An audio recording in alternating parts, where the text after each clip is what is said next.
Hola,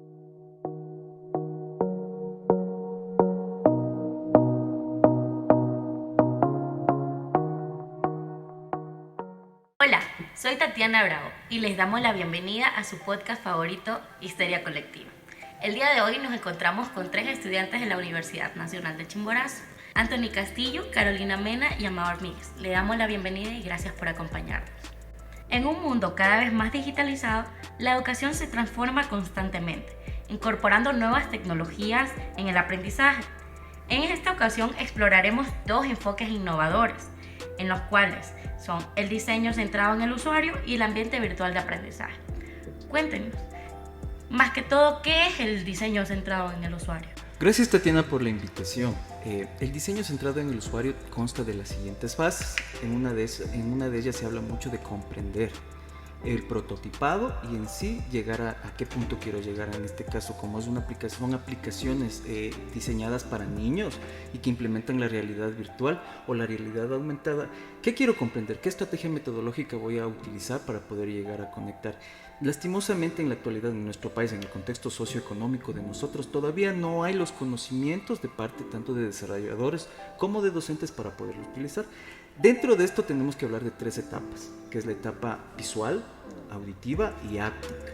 La etapa visual es que colores serían los perfectos para los niños. Por ejemplo, no sé si ustedes, como mis compañeros y tú, han tenido ven el color rojo y les impacta así como, ¿qué puede ser?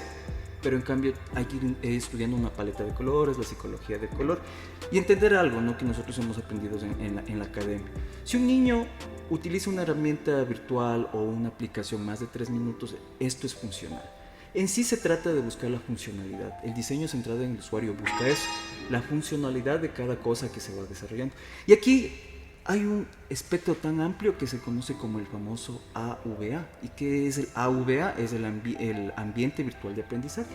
Y también tenemos que entender algo del OVA, o el objeto virtual de aprendizaje, y diferenciar este tipo de cosas. Lastimosamente, de cosas no se les podría utilizar porque el Ecuador, en sí, nuestro contexto social, todavía somos muy arcaicos, todavía la gente todavía predomina en el método tradicionalista, que es el profesor con su marcador en la pizarra explicando cuánto es 1 más 1. Pero no se implementan las tecnologías, en este caso las famosas TICs. Y aquí cabe recalcar algo muy importante: el uso arcaico igual o el uso descentralizado de las TICs como se venían utilizando antes, ¿no? El retroproyector, las diapositivas, el profesor hablando 1 hora y nadie entendiéndole mientras los otros están durmiendo y jugando. Aquí entra el DCU. A ver, si yo quiero que mi estudiante me pare bola, hablándolo coloquialmente, ¿qué tengo que hacer? Y ahí viene esto que les decía: comprender. ¿Y cómo voy a comprender a un estudiante? Ahí vienen los famosos instrumentos de recolección de datos también. Se implementan mucho, o sea, es interdisciplinario este tipo de cosas del DCU. No es solo decir, a ver, voy a hacer una aplicación donde va a estar un color bonito y un osito dándose la vuelta. No, ¿para qué es? La funcionalidad, ¿de qué me sirve?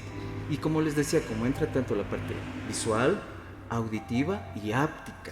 Espérate que te corte un momento, Amador. En este caso de lo que tú estás hablando del diseño centrado en el usuario, como lo dijiste, es una de las herramientas que se utiliza también en la interacción hombre-máquina. De hecho, es de lo que se centra.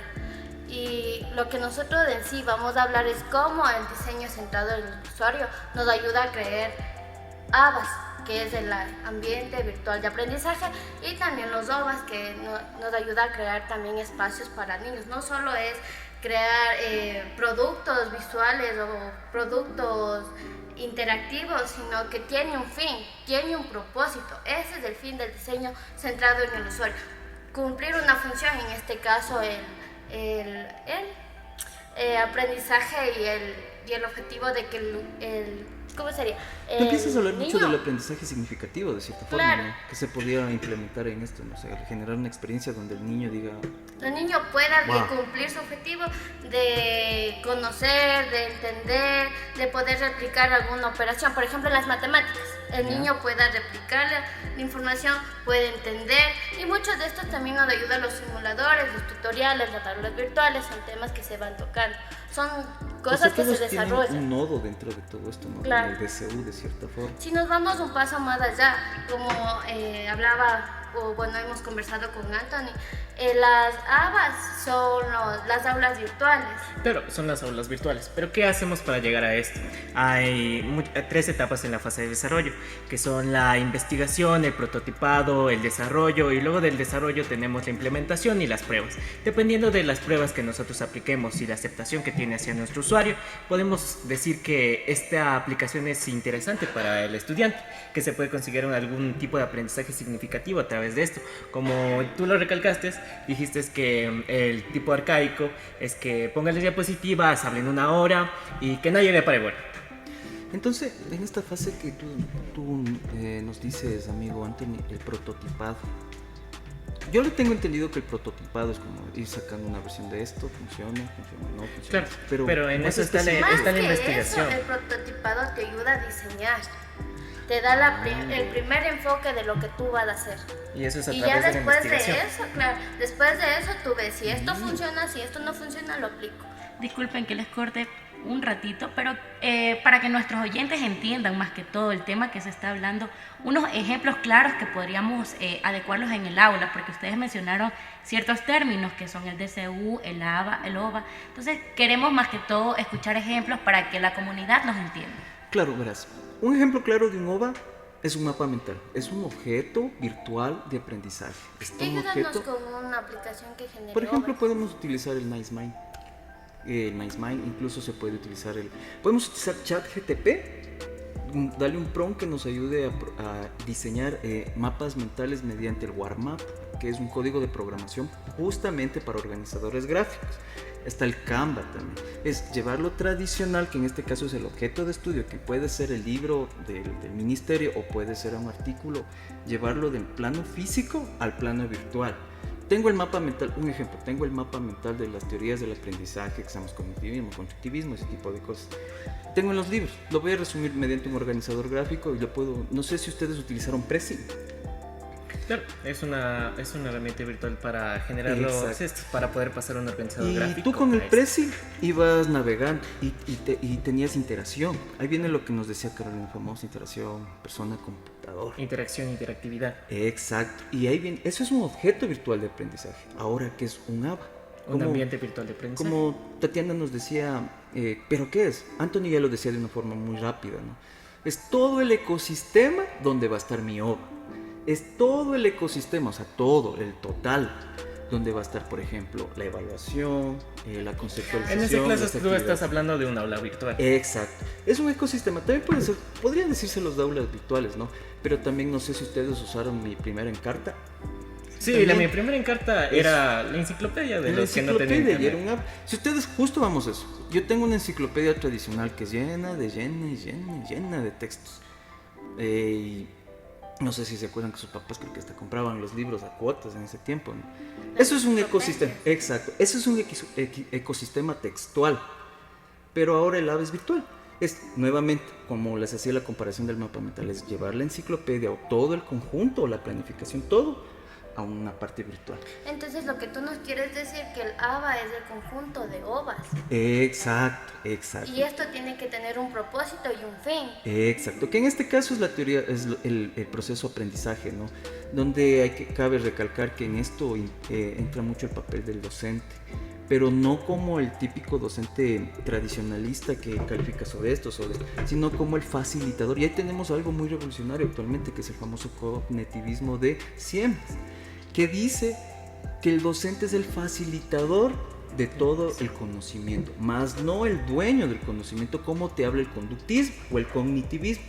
A diferencia del constructivismo, que te dice que el estudiante es la persona activa, son los elementos activos donde van construyendo su conocimiento a través de la experiencia dentro del aula de clase. Tengo aquí algo muy importante, el famoso y muy arcaico término es que no van a aprender. Si es que no tienen la participación, no van a entender. ¿Para qué me sirve tener una computadora si no saben usar?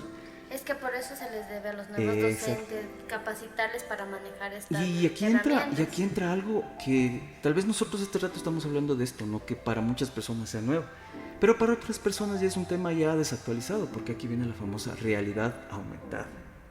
Y ahora, ¿cómo implemento la realidad aumentada tanto en un OVA y tanto en un ABA? Fácil. Nuevamente creo, por ejemplo, Dentro de lo que es el software educativo, se habla mucho de los simuladores, se habla mucho de los ejercitadores y ese tipo de cosas. Y aquí viene algo. Dentro de los simuladores hay una parte que habla de generar mundos. No sé si han visto el metaverso, ese tipo de cosas. Pero el metaverso, de hecho, hace poco nosotros teníamos exposición sobre ese tema, sobre la realidad aumentada, que abarcaba tanto el sistema auditivo, el visual y el áptico, en el cual se implementaban los fenómenos astronómicos, como el sistema solar, un eclipse lunar, un eclipse solar, pero eso era a través de la realidad aumentada y un cubo que utilizábamos Claro. para esto. Por ejemplo, ahí está. El cubo es el lodo Ujú. y el ambiente lava que produces, o sea, es la aplicación la la cual aplicación. utiliza. Sí, es todo Y el eso también entra el DCU. El DCU es la Exacto. aplicación. Y ahí viene algo muy interesante, ¿no? Por ejemplo, ¿qué color te gusta a ti? Sería el azul. ¿A ti? El morado. El verde. A mí el negro. Ya. Ahora, somos una población. ¿Qué tendría que ser? Sería seleccionar una moda, hacer un estudio para ver. Un pequeño estudio para ver cuál predomina. ¿Cuál es el color y que ahí viene predomina? el famoso diseño de interfaz. Pero también eso no espérate, tiene que antes ver. del diseño de interfaces hay un estudio, lo que tú decías, la teoría de colores, Exacto. y no se puede colocar el color que a ti Exacto. te gusta en un tema, sino relacionar los colores con el contenido que vas a dar. Claro. Por ejemplo, y perdón que te corte, Eso- Anthony, algo que él decía que del rojo, que te causa algún sentimiento, también causa con el amarillo. Por lo general el amarillo se utiliza para los avisos. El rojo es ¿Las para alertas? no, el rojo es para las alertas. El amarillo es un aviso. Entonces, El rojo para- Carolina, podríamos decir que o sea, incluso la psicología entra, forma parte de esto. Es que es un área interdisciplinaria. Sí, No porque podrías ahí trabajar existe la solo teoría con- del color. Y la teoría del color también va de mano de la psicología, del cómo percibimos Para los colores y citarlo cómo este con- está relacionado a las cosas que percibimos en el ambiente. Para citarlo Como- textualmente, ahí vienen los estudios de la Gestalt, donde se investigó qué puede producir un color, la teoría, las famosas teorías de la perspectiva, los fondos, los planos, las paletas de colores y de los usuarios.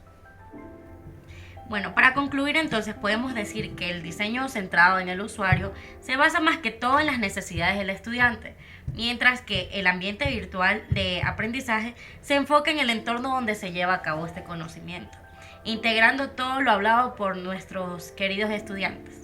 De antemano le damos las gracias por acompañarnos en este programa y gracias a nuestro querido público por una vez más sintonizarnos, escucharnos y visualizarnos a través de todas nuestras plataformas. Muchísimas gracias, nos vemos en un próximo capítulo. Bye, bye. Chao, chao. Chao.